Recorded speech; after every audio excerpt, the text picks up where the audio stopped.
Shalom guys, welcome back to another episode here at YASHAV Ministries with Casa de Israel. Thank you for being here. Like I always say, like, subscribe, share. With that being said, let's get started with this week's Torah portion. So, we're going to study this week of the plagues, right? So, we're going to understand why in this week's Torah portion, the plagues are so important and why there was the first 7 plagues are in this week's reading, right? And so we start with Moses, right? Moses in Exodus 6, right? He is commanded to approach Pharaoh, right? And give the first basically warning or make the first approach to let the people of Elohim go, right? People of Israel go. And so he has to go with Aaron, right? And so Moses was chosen by Elohim to do this, right? Moses was picked by Elohim to fulfill this mission. And so Moses explains, right, in chapter 4 or 4 or 5, right, he says that he is not suitable for approaching Pharaoh, right? Some say that he was hard with lips, meaning that he used to stutter. The Hebrew explains that he was had uncircumcised lips, meaning that he wasn't not only morally prepared, but he didn't think he was ritually pure to approach Pharaoh. And why is that? Pharaoh is believed to be a reborn or reincarnation of an Egyptian god, right? So he's, in a sense, God himself to Egypt, okay? And so in the context of an Egyptian culture, Pharaoh is God, or a representation of God, right?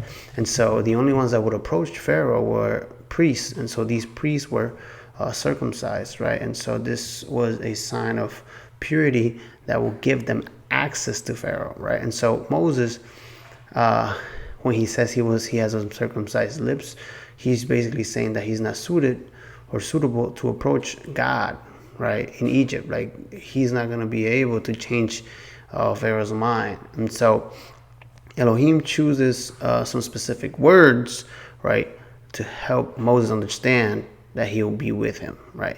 So before we get into the reading, we will do the Torah blessings. Blessed are you, Elohim, King of the universe, who has sanctified us with his commandments and has commanded us to study the words of your Torah. Please, Adonai, our Elohim, that the words of your Torah are pleasant to our mouth and to the mouth of your people, the house of Israel, and that we and our children and the children of the house of Israel know your name and become students of your Torah for its essence. Blessed are you, Elohim, King of the universe, who has chosen us from all the nations and has given us the Torah. Blessed are you, Adonai, giver of the Torah. Amen. So, this week's Torah portion starts in Exodus, right? So, it says, and the Lord said to Moses, now you shall see what I will do to Pharaoh, for under compulsion he will let them go, and under compulsion he will drive them out of the land. And then this week's Torah portion starts in verse 2. It says, Elohim spoke further to Moses and said, Ani VAERA, right? Adonai, or Yehovah. And I appeared to Abraham, Isaac, and Jacob as Elohim Almighty. But by my name, the Lord, I did not make myself known to them. I also established my covenant with them to give them to the land of Canaan, the land in which they sojourned. Furthermore, I have heard the groaning of the sons of Israel because of Egyptians holding them in bondage. I have remembered my covenant. Say therefore to the sons of Israel, I am the Lord, Yehovah, and I will bring you out under the burdens of the Egyptians, and I will deliver you from their bondage. I will also redeem you with an outstretched arm and with great judgment. And then I will take you for my people, and I will be with you as your Elohim, and you shall know that I am the Lord your Elohim, who brought you from under the burdens of the Egyptians. And I will bring you to the land which I swore to give to Abraham, Isaac, and Jacob, and I will give it to you for a possession. I am Yehovah. All right, so Moses spoke thus to the sons of Israel, but they did not listen to Moses' account under despondency and cruel bondage. Now the Lord spoke to Moses, saying, Go to Pharaoh and tell Pharaoh, the king of Egypt, to let the sons of Israel go out of this land. But now Moses says, Behold, the sons of Israel have not listened to me. How then will Pharaoh listen to me? For I am unskilled in speech. Right. So this is where the uncircumcised lives. Right. In the Hebrew, it says arel, right, which is an uncircumcised lip or uncircumcised. Right. And so it was a sign of purity. Right. So he's saying, I am not suited to approach Pharaoh. Right. Now let's remember why Moses left Egypt. Right. Moses left Egypt because he killed an officer defending his brothers, and then he was afraid that he might get caught. Then Pharaoh found out and they wanted to kill him, so he fled. Right, so this whole time he has been in exile because he ran away and because he had killed a general of the Egyptian army defending his brothers. So not only does he have that in his mind, but now he is called to approach Pharaoh, and not anybody can approach Pharaoh, right? Because Pharaoh represents God to the Egyptians. Okay? It says, then the Lord said to Moses and to Aaron, give them a charge to the sons of Israel and to Pharaoh, king of Egypt, to bring the sons of Israel out of the land of Egypt. Now it goes into the genealogy of the heads of Israel and the Levitical priesthood. Now, chapter 7 begins with the plagues, right?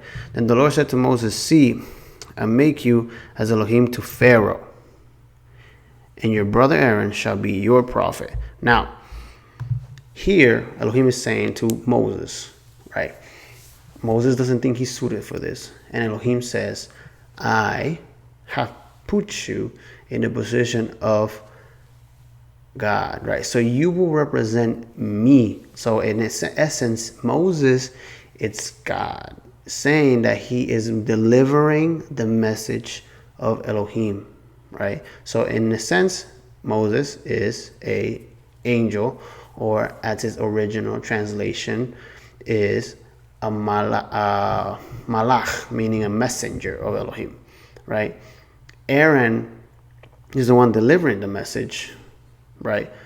And so this connection, right, says that Moses will be God and Aaron will be like a prophet giving a message from God, right? So Moses speaks to Elohim, Moses gives the message of Elohim to Aaron, and Aaron as a prophet delivers the message, okay? And so let's keep reading. You shall speak all that I command you, and your brother Aaron shall speak to Pharaoh that he let the sons of Israel go out of his land. When Pharaoh does not listen to you, then I will lay my hand on Egypt and bring out my host, my people, the sons of Israel, from the land of Egypt, by great judgments. The Egyptians shall know that I am the Lord. When I stretch my hand on Egypt, I will bring out the sons of Israel from their midst. So Moses and Aaron did as the Lord commanded. Thus they did. Moses was 80 years old and Aaron 83 when they spoke to Pharaoh. Now, here there's an encounter, right, in where the rods and the serpents, right? It says here that, now the Lord spoke to Moses and Aaron, saying, when the Pharaoh speaks to you, saying, work a miracle, then you shall say to Aaron, take your staff and throw it down before Pharaoh, that it may become a serpent. So Moses and Aaron came to Pharaoh, and thus they did, just as the Lord commanded. Aaron threw this staff and down before Pharaoh and his servants, and it became a serpent. Then Pharaoh also called for the wise men and sorcerers, and they also, the magicians of Egypt, did the same with their secret arts. For each one threw down his staff, and they turned into serpents. But Aaron's staff swallowed up their staffs. Yet Pharaoh's heart was hardened, and he did not listen to them, as the Lord has said. So last week, right, we understood that Elohim said that he was going to harden Pharaoh's heart, right? And so many people might misinterpret this saying that Elohim is unjust, that he has manipulated Pharaoh and controlled his heart literally and made this happen because this is the way that everything had to happen, right? Now, we will see now what it meant, right? So let's go back. So Moses doesn't seem fit. He doesn't think that he's fit to approach the God of Egypt, right? And so Elohim said, I will make you God to Pharaoh, right? And so Pharaoh in his mind, right? If you really think about it, Pharaoh thinks he's God. He has control of everything, right? Egypt is the most powerful empire. And here comes Moses, who has ran away after killing a soldier, comes back, and not only does he not address that he killed a soldier from Egypt, the first thing he requests is, I come from a God that is invisible, right? And why is that important? We will see. I come on behalf of a God that's invisible, that you do not know, Pharaoh, and he says that you got to let his people go and worship him, right? So in Pharaoh's mind, he's like, I don't know who this is, and I'm not gonna do this, right? So the way that Elohim is hardening Pharaoh's heart is basically letting Pharaoh know that he is just a simple man and no God. Okay, so it's gonna start doing that as we speak. So it says here, the first plague. Then the Lord said to Moses, Pharaoh's heart is stubborn. He refuses to let the people go. Go to Pharaoh in the morning.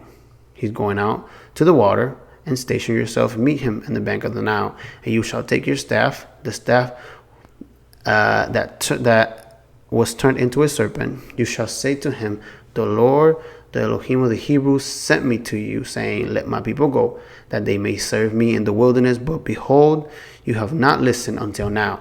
Now, let's take a step back. So, like I said, this week's Torah portion is VAERA, or VAERA, right? In the Hebrew, it says, Ani ADONAI VAERA. And Elohim spoke unto Moses, and he said unto him, I am the Lord, right? And so, and then the next verse, which I forgot to put here, is he appeared, which is the meaning of VAERA, right? Ani Adonai is I am the Lord, and then VAERA is I appear, right, to Abraham, Isaac, and Jacob, right? So he's describing who he is, right? Right. So this week's Torah portion is outlined, right, is Elohim's Yeshua's Moses, the 4 steps of redemption. Moses expresses doubts on Kulan's about accepting his mission. Moses' recognition. Moses expresses doubts again. The redemption begins. The first plague turns to blood. The second plague, frost converted to land. The third plague lies through the land of Egypt. The fourth plague, swarms of insects. The fifth, disease of epidemic. The sixth plague, boils. The seventh plague, hail and lightning, right? So, the 10 plagues, right? We're going to talk about 7, but the main 10 plagues, all right, why? So, first, to free Israel from bondage. 2, to show Israel that Adonai, right, was the true Elohim and creator. And why is this important? Because Israel has been in Egypt this whole time, seeing all these many gods and have assimilated with the people. So they need to understand the concept of one God, one creator. And then the third one is to show Pharaoh he is not Elohim. Okay?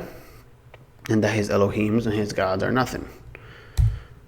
Now, this Torah portion starts with the contrast between Israel to Egypt, right? So Elohim now is going to start making a distinction between Egypt, Israel. Israel has a special calling to secure, a calling to secure one Elohim and one creator of everything. Egypt worshipped and attributed their creation to many gods, especially nature gods, right? The first plague, blood on the Nile, is a judgment on Hapi, Isis, and Kimu, right? Hapi, or you can also see it as Hap, or Hapi, was a water and fertility god who was popular through ancient Egypt, right? Hapi was the patron of Upper and Lower Egypt, right? So there was 2, right? Upper and Lower on the Nile, right? And in this capacity, he was described as twin deities named Hap-Reset, right? Upper Egypt, and Hap-Met, Lower Egypt. These deities were depicted either pouring water from a jug, representing the inundation, right? The inundation that happened yearly, right? So that the Nile will flood, and then they were able to pick their crops, and they'll be able to do their harvest. And so, as God of water, he was often associated with Nun, right? The personification of a premier waters of chaos, right?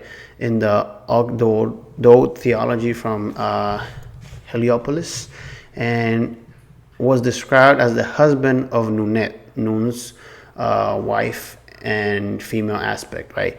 He was also associated with Osiris because of his link to the Nile and fertility. As a result, Isis was sometimes considered to be his female counterpart or his wife. Now, Isis is an ancient Egyptian goddess associated with the earlier goddess Hathor, who became the most popular, enduring of all Egyptian deities. Her name comes from the Egyptian Eset, which means seat, which referred to her stability, also throne of Egypt, as she was considered the mother of every pharaoh, mother of the gods, but was known by many names depending on which role she was fulfilling at the moment, right? So she had different roles in different aspects of the kingdom and how she was summoned. As the goddess who brought the yearly inundation of the Nile, right?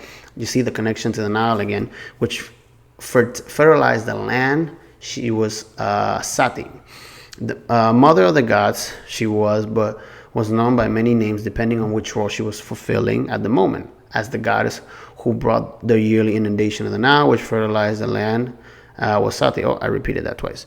Eventually, she became associated with the sea and was protectress of sailors, merchants, and who were talismans honoring her and invoked her aid in times of trouble, right? So these two gods, right, deities, represented this amulet of luck, or this represented the gods that they depended on for the Nile to flood, right? So they can have their crops, their inundation, they control the peace in the Nile, their business in the port, right? All these things were represented by these two gods, right?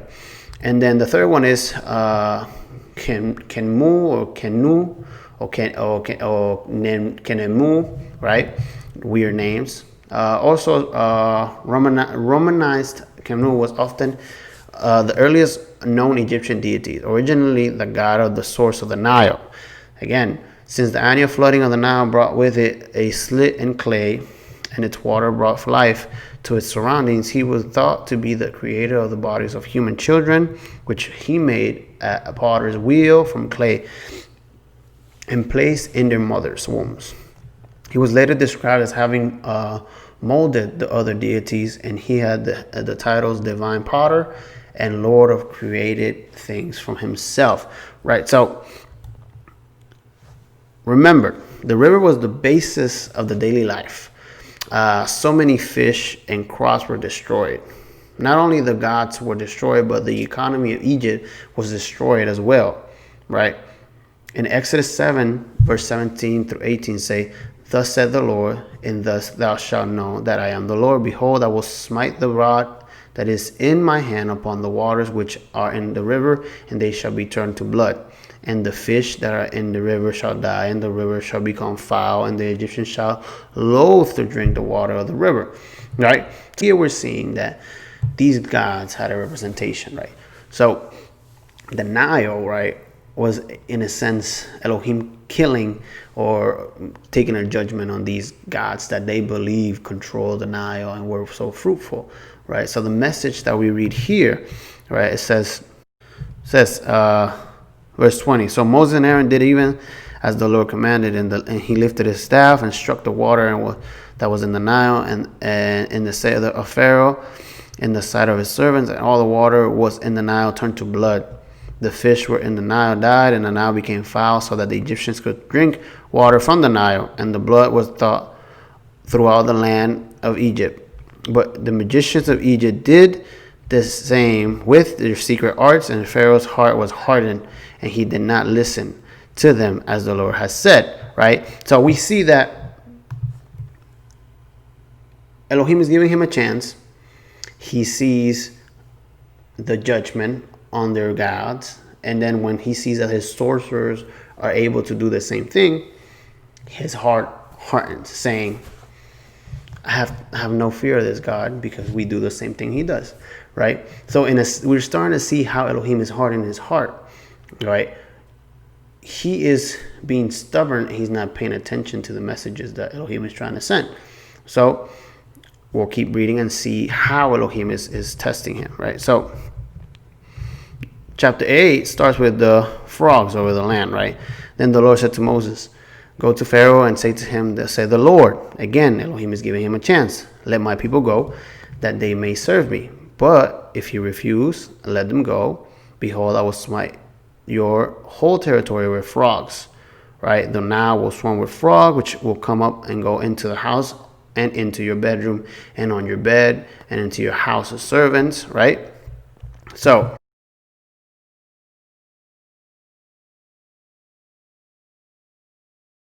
right, the second plague, frogs, right, is a judgment on the goddess Heket, the frog goddess. Heket or Heket was a goddess of childbirth and fertility in ancient Egypt. She was depicted as a frog or a woman with the head of a frog. The meaning of her name is not certain, but possibly derived from the word Heka, meaning ruler, or scepter, right? The frog symbolized fruitfulness, a new life, and it's thought that her priestesses were trained midwives. The second plague was a judgment on this goddess, and every house in Egypt was filled with frogs, and they died rotten and were piled through the land, right? So this is what the text says, right? So when we go here, right, it says, so Aaron stretched out his hand over the waters of Egypt, and the frogs came up and covered the land of Egypt. The magicians did the same, right? Verse 7, with their secret arts, making frogs come out on the land of Egypt. Then Pharaoh called for Moses, and Aaron said, entreat the Lord that he remove the frogs from me, from my people, and I will let the people go. Right, so here is Pharaoh saying, I will let the people go, just get the frogs out of the way. But the magicians was able to do the same thing, right? And Moses said to Pharaoh, the honor is yours. Tell me when I shall entreat for you and your servants and your people, that the frogs be destroyed for you and your house, that they may be left only in the Nile. Then he said, tomorrow. So he said, might be according to your word. Right, so Pharaoh gave his word that he was going to let the people go. Then Moses went out of Pharaoh, and Moses cried to the Lord, right? So Elohim gave him a chance. Moses went to Pharaoh. Pharaoh said, okay, I'll do it. I'll give you my word. Then Moses pleaded for Pharaoh, right? And then the Lord did according to the words of Moses, right? Verse 13. And the frogs died out of the houses, the courts, and the fields. So they piled them in hit, right? So remember, this is a judgment on this goddess, right? So they see, right? They worship this goddess, right? You see the meaning of the frogs. And then now all these frogs not only are filled through the land, sent by the God of Moses, right? And now they're dead and rotten and stinky in the land, representing the total opposite of what they believe the frogs represented, right? And so it says, but when Pharaoh saw that there was relief, he hardened his heart and did not listen to them, and the Lord has said, right? Or what the Lord has said. So again, we see how Pharaoh is being stubborn, right? And he doesn't want to listen to Elohim, right? So verse 16 says, then the Lord said to Moses, say to Aaron, stretch out your staff and strike the dust of the earth, that it may become gnats, right, or flies, or right, through all of Egypt. They did so, and Aaron stretched out his hand with his staff and struck the dust of the earth, and there were gnats and on men and beasts. All the dust of the earth became gnats through all the land of Egypt. The magicians tried with their secret arts to bring forth gnats, but they could not. Right, so now their magic wasn't working. So there were gnats on men and beast. Then the magician said to Pharaoh, this is the finger of Elohim. But Pharaoh's heart was hardened again, and he did not listen to them, as the Lord has said. Now the Lord said to Moses, rise early in the morning and present yourself to Pharaoh as he comes out of the water, and said to him, thus says the Lord, let my people go, that they may serve me. For if you do not let my people go, behold, I will send swarms of flies on you and your servants, on your people and on your houses, right? So Elohim is giving him a chance, right? Right, the third plague, the judgment on the god desert, right, or the god of the desert, right, Set, god of the desert. Set, also known as Set or Sutek, was the Egyptian god of war, chaos, and storm. Brother of Osiris, Isis, and Horus the elder, uncle to the Horus the younger, and brother husband to Nephthys, right? So these are all gods that they believed in. His other consort was the goddess Tuaret, hippo-headed deity who presided over the fertility and childbirth. He's one of the first 5 gods created by the union of Geb, earth, and Nut, sky, after the creation of the world. His name is usually translated as instigator of confusion and destroyer, and he was associated with disorder, foreign lands, and all people, and the color red, right? Now, here, the warning that Elohim gives Pharaoh, right? He gives him a second chance. He says, I will send flies on your people, right? And he says, right, ordinary animals, right? As I was searching for this plague, this was the best that I can do and find of information, right? If it's incorrect, I apologize. I will correct it if you find something better. But it says, ordinary animals may not seem so useful at first, but aspects of their behavior were channeled in a positive way, right? Take the humble fly, for example. The fly symbol was used at the end of ancient Egypt word for its insect itself, and to mean to fly. Flies were also worn as protective amulets, as well as symbolizing persistence. Soldiers were awarded golden flies by the Pharaoh as reward for heroic efforts in battle. In addition to symbolizing persistence, ancient Egyptians also believed that wearing a fly bead and amulet will protect them against disease. They took the dangerous aspects of the fly's behavior to cause disease and use it instead as a protective mechanism, right? So in other words, Elohim took the flies that they believe was an amulet of protectiveness, of safeness, and he distributed through the land, right? Controlling this belief that they will be relieved by these amulets, right? So Pharaoh thinks all these things are true. He believes that he depends on these things, right? So every time he says, no, I'll do what you say, right? He already know he has 100 different gods that he believes in, that he can depend on, right? So Elohim is going one by one, destroying every deity that he believes can protect him, right? And so he says, verse 21, for if you do not let my people go, behold, I will send swarms of flies, right? And the house, and they will dwell, right? But on that day, I will set apart the land of Goshen, right? So this plague is one of the first one that show a distinction between Israel and Egypt, right? So this, the impact of the flies was only in the land of Egypt, but the land of Goshen in Egypt was not hit by these flies, right? So now Elohim is starting to make a contrast, right? Comparing, right? Who is a real God, right? Is the real God the one that is saying that I will send the flies, or Pharaoh who believes that he can control all these things, right? And so Israel is spared from the flies, right? It says here, I will put a division between my people and your people tomorrow.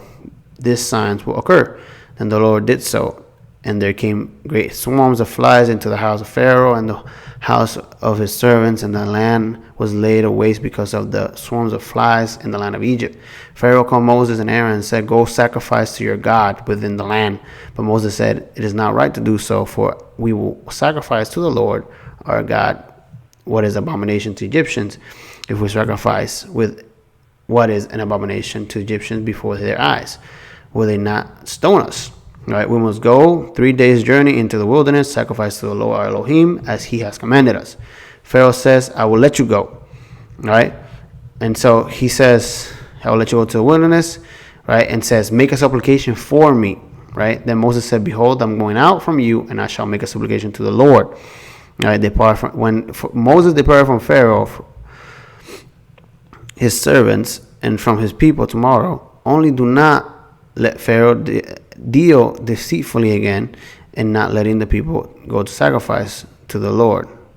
So Moses went from Pharaoh and made supplications to the Lord, right? So Moses lets him know, don't lie to us again, right? And the Lord did as Moses asked, right? So remember, here Elohim is giving him a chance, another chance after another chance, right? And Pharaoh is depending on, a plan B all the time. Plan A, plan B, plan C, plan D, right? He just has so many gods, so many things that he depends on that he's trying to get away from this judgment, right? But Pharaoh, again, hardened his heart this time also, and he did not let the people go. Now, Egyptian cattle, right? The Lord said to Moses, go to Pharaoh and speak to him. Thus says the Lord, the Elohim of the Hebrews, right? He makes a perfect distinction. Let my people go that they might serve me. For if you refuse to let them go, I will continue to hold them. Behold, the land of the Lord will come with a very severe pestilence on your livestock, which are in the field, on the horses, on the donkeys, on the camels, on the herds, and on the flocks. But the Lord will make a distinction between the livestock of Israel and the livestock of Egypt, so that nothing will die of all belongs to the sons of Israel. Then the Lord set definite time, saying, tomorrow the Lord will do these things in the land. So the Lord did these things on the next day of the livestock of the Egyptian died, right? So the fifth plague was the judgment on the cattle, on the goddess Hathor. Hathor, in ancient Egyptian religion, goddess of the sky, of women, and fertility and love. Hathor worship originated in early dynastic times, right? Third millennium. The name Hathor means state of Horus and may not be her original name. Her principal animal form was the cow, and she was strongly associated with motherhood, right? So she was representative of the cattle, the sky, right? All these representations of what's going on, right? These gods that they're dependent on to maintain the cattle, maintain the livestock, right, that they had. Elohim was judging them, basically letting Pharaoh know, I am the Elohim, right? And the Lord said unto Moses, go unto Pharaoh and tell him, thus said the Lord, right? This is what we read. And so it says, verse 7 said, and Pharaoh sent, and behold, there was there was not so much as one of the cattle of the Israelites dead, but the heart of Pharaoh was stubborn, and he did not let the people go, right? So here, after the cattle, right, of the Egyptians dies, right, Pharaoh sends spies to check if the cattle of Israel, right, or the Israelites had died too, and he sees that the word of Elohim is being fulfilled. He's honoring what he said. He said that the Egyptians' cattle will die and the Israelites' cattle will not die, right? So Pharaoh, again, hardened his heart because he cannot understand that he is not God and that he's not in control and he is not obeying the creator of everything. All right, the sixth plague, which we'll get into, is the plague of boils, right? In Egyptian mythology, Sekhet, right, the goddess Sekhet, also spelled Sekhet, or whatever, is a warrior goddess as well as a goddess of healing. She's depicted as a lioness. She was seen as a protector of the Pharaohs and led them in warfare upon death. Sekhet continued to protect them, right, and to the afterlife, right? Also, this is a judgment on Isis, right? Again, and she became the goddess of all people of Egypt, male and female, royal or common alike, along with her husband Osiris. He taught humans the arts of agriculture, medicine, institute by practice of marriage, right? So this is a judgment again on these goddesses, right? These representations of gods in Egypt that they depended on, right? So why am I talking about these gods? Because we see plagues, but the Egyptians are seeing these amulets, these figures of power in their life being completely demolished by our Elohim, our creator, right? The Lord said to Moses and Aaron, take yourselves handfuls of soot from a kiln and let Moses throw it towards the sky and the sight of Pharaoh. It will become fine dust over all of Egypt, and I will become boils breaking out of with sores on men and beasts through all the land of Egypt. So they took suit from a king and stood before Pharaoh, and Moses threw it towards the sky, and it became balls breaking out with swords on men and beasts. The magicians could not stand before Moses because the boils, for the boils were on the magicians as well as on all Egyptians. And the Lord hardened Pharaoh's heart, and he did not listen to them, just as the Lord had spoken to Moses. Then the Lord said to Moses, rise up early in the morning, stand before Pharaoh, and say to him, thus says the Lord, the God of the Hebrews, again, let my people go, that they may serve me. For this time I will send all my plagues on you and your servants and your people, so that you may know that there is no one like me in all the earth. For I by now had put forth my hand and struck you and your people with pestilence. You would then have been cut off of the earth. But indeed, for this reason I have allowed you to remain, in order to show you my power and in order to proclaim my name through all the earth. Still, you exalt yourself against my people by not letting them go. Right? So, this is a confrontation. Now, remember, Moses is the one delivering this message through Aaron. So, all that Pharaoh is hearing is from Moses and Aaron, right? So Pharaoh is seeing all these things coming to fruition, and he cannot accept that Moses is his God, right? Because Elohim said, you will be God to Pharaoh, right? Moses has destroyed everything that Pharaoh believes is a God. And Moses has represented God in his eyes.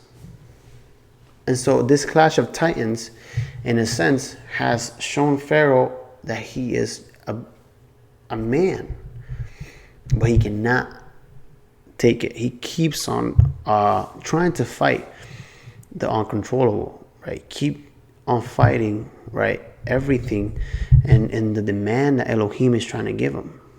All of this is because he wants his people to go. Because Moses doesn't even want the kingdom of Egypt.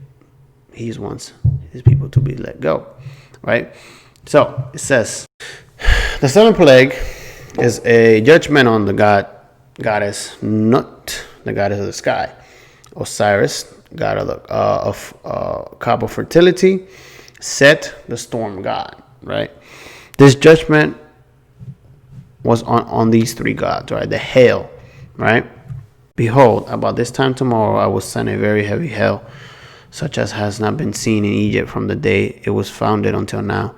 Now therefore send and bring your livestock wherever you have in the field to safety. Every man and beast that is found in the field and is not brought home, when the hail comes down on them, will die.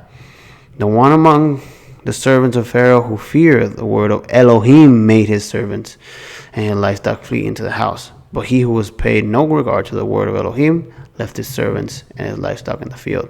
Now the Lord said to Moses, stretch out your hand towards the sky, that hail may fall on the land of Egypt, and man and beast, and every plant on the field throughout the land of Egypt. The hail struck all that was on the field through the land of Egypt, both men and beasts. The hail also struck every plant on the field and shattered every tree on the field. Only the land of Goshen, where the sons of Israel were, there was no hail. Then Pharaoh sent for Moses and Aaron and said to them, I have sinned this time. The Lord is the righteous one, and I and my people are wicked ones. Make supplication to the Lord, for these has been enough of Elohim's thunder and hail, and I will let you go, and you shall stay no longer. Moses said to him, as soon as I go out of the city, I will spread out my hands to the Lord. The thunder will cease, and the hail will no longer, that you may know that the earth is the Lord's. But as for you, your servants, I know that you do not fear the Lord Elohim. But the wheat and this, so Moses went out to the city of Pharaoh and spread out his hands to the Lord, and the thunder and the hail ceased, and rain no longer poured on the earth.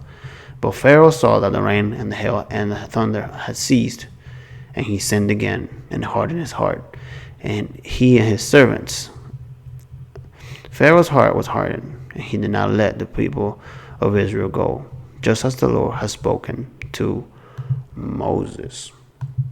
So, this week's Torah portion gives us an understanding of Moses, right, and his state, and where he didn't believe he was equipped to fulfill Elohim's will and duty that he had put upon him, that he had chosen him to do. And in a sense, we learned that Elohim sent Moses and Aaron as messengers of Elohim, as God's representation, right, in the middle of bondage, right? Some of us have Moses in us, some of us have Pharaoh in us, right? Some of us don't want to accept the calling, but we're called to honor Elohim in the world and to represent him in everything we do with honor and respect. And some of us are Pharaoh. We think that we have the answer to everything and that we have an amulet, or we have multiple amulets that we can depend on time and time again. And it's not until Elohim judges us multiple times and puts us down, right, in our fight against his will, that we listen and we say, we have sinned. At the end of this week's Torah portion, we learned that Pharaoh hasn't learned a lesson. And so the next 3 plagues will determine the future of the land of Israel and the future of the Egyptian empire. This hangs in the balance of obedience to Elohim, the Creator. Elohim proved to us and to the Egyptians that he is the only Elohim. And everyone in the last plague, even the Egyptians that listened and acted upon the word of Elohim, were saved. And everybody else was crushed by the hail and the judgment of Elohim. So let's stay obedient, let's stay consistent, and let's just fulfill our duty to honor Elohim. And let's not depend on ourselves and our own might. Let's depend on Elohim in everything we do. Have a good week. Shavuot Tov. Shabbat Shalom. Thank you.